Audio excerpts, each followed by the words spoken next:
Speaker जो ना सिर्फ हमारे लॉयर्स कम्युनिटी के member Pakistan Bar Council so many times.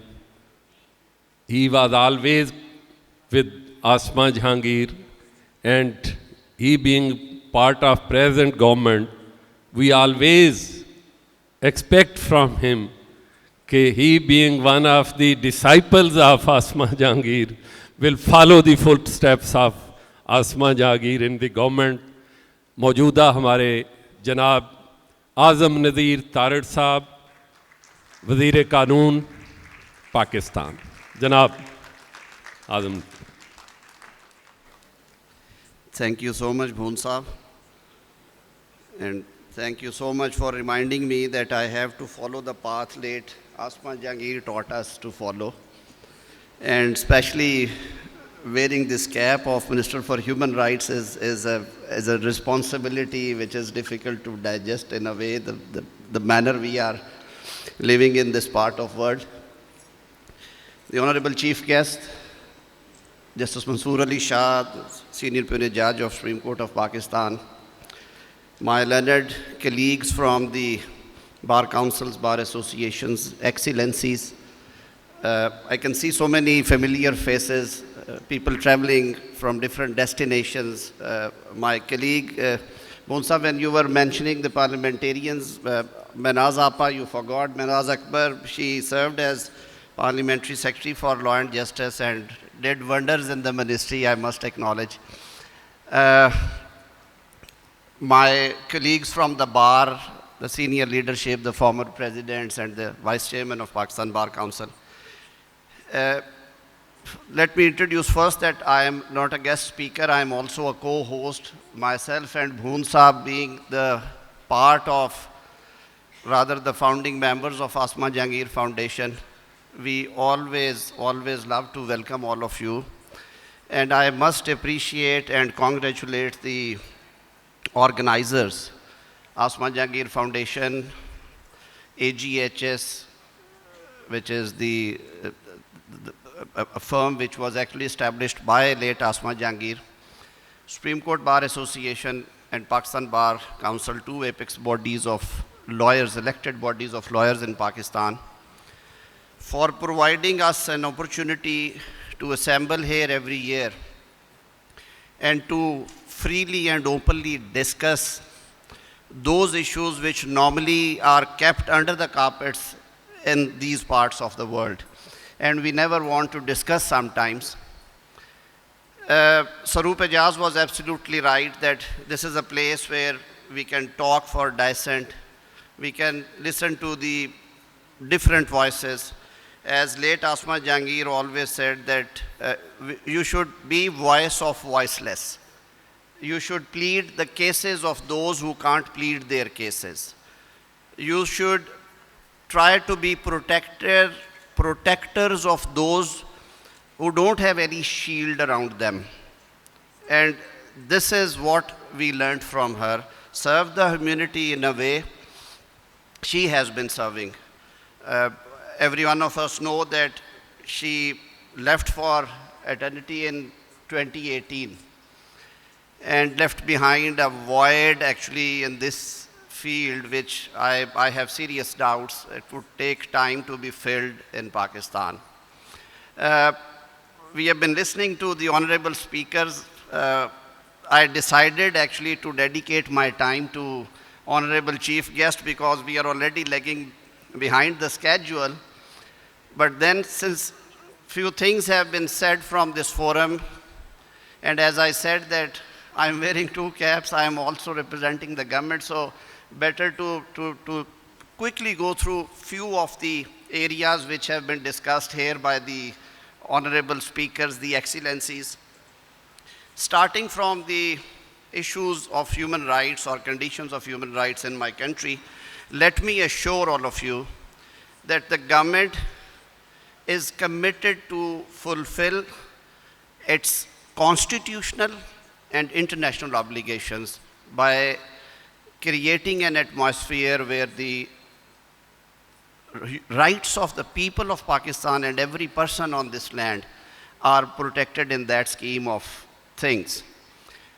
All of us are very well aware of the geological position of our country and the surrounding circumstances. We have been a frontline state for an imposed war for more than 40 years, which was fought in our neighboring country, which also actually paved ways for internal disturbances. We have been facing the wrath of terrorism for decades and decades. And in such conditions, conceiving or actually idealizing certain things which practically are not possible is of course, it's one of the factors why we have been facing problems in the enforcement of rights of people. Another, of course, onslaught is the internal extremist behaviors which were actually developed over the years as a consequence of that war against terror, or as I said, it was a campaign or the terrorism was unleashed in this area. As these problems erupted and evolved by year and a year, it's a 40 years span of time, I would say, it would also take time to rectify all these things. But let me assure the government's commitment, Prime Minister Shehbaz Sharif, while allocating portfolios to his cabinet a month before, asked me to accept additional charge of Ministry of Human Rights. And the friends and the colleagues who know me, we have been working together for more than 30 years, can well imagine the intentions of government if the choice of Prime Minister for this portfolio was me. I reiterate my conviction and my dedication for this field and will try to deliver to the best of my abilities. Certain things have been said regarding the closure of or some curbs on the social media. Every one of us know that it's not only here in Pakistan we are facing the problems. Freedom of expression is very close to my heart as well as the government's priorities. But my constitution and many other constitutions in the world also impose certain reasonable limitations. I would not say restrictions on the freedom of expression. And we have been reading out, we have been watching tallies, we have been hearing news is that there are issues erupted regarding the use of social media and the responsibilities of social media platforms. Even the countries like Australia, United States, Canada, even the European countries, many of my excellencies, the ambassadors are here, they also formulated their regulations, how to protect the digital rights and how to protect the people, or how to actually restrict the misuse when it transgresses the limits. The previous government constituted a committee. We have been in consultation with all stakeholders, including the social media platforms, the companies like the Meta, the Google and all others. We have been listening to them and we formulated a policy which was acceptable to the 95% to all stakeholders, but then the caretakers came in. Of course, they could not have legislated. The work has been actually restarted, I would say, and in near future, we'll be having some kind of consensus and introducing certain policy guidelines for that. So these complaints of closure, or there is a tug of war for removal of certain objectionable content on the media, things which are acceptable to all countries in the world and are in vogue.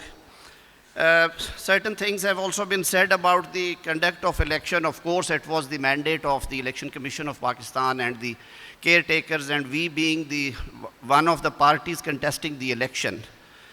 Well, everyone has a right to object to or criticize, and by and large, not only here in different parts of the world, including the United States of America, the conduct of election has been under criticism.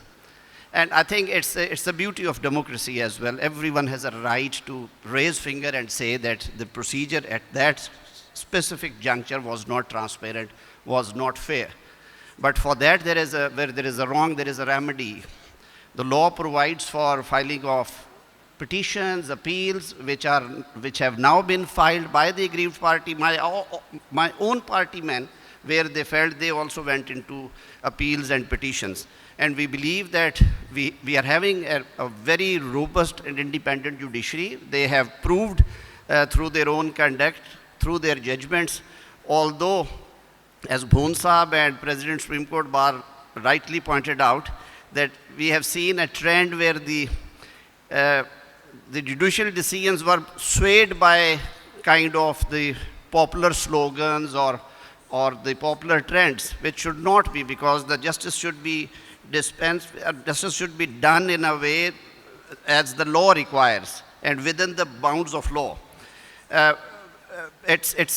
We must acknowledge and appreciate the recent Supreme Court judgments, especially while announcing judgment on Practice and Procedure Act, which was to, I would say, by one segment of people were criticizing it, that as it is kind of limiting the powers of Chief Justice amounts to interference in the judiciary, but a full court of Supreme Court handed down a landmark judgment diluting the powers of Chief Justice of Pakistan in the suo motu matters, or I would say the original jurisdiction matters for constitution of benches and placing and how to actually deal with the cases. The Supreme Court of Pakistan has also acknowledged the domain and authority of the Parliament to legislate laws, which exclusively rest with the Parliament. And we believe that even in the future, the courts would also rectify the wrongs which have been committed on the judicial side during the past years. Another issue which was raised was about the missing persons. As I said, but nothing should be kept under the carpet. This issue also is very closely connected with Afghan war things and a history of terrorism which spanning over 40 years, at least in Pakistan. We firmly believe that this issue has to be resolved through political dialogue and consensus and through some legislative instruments.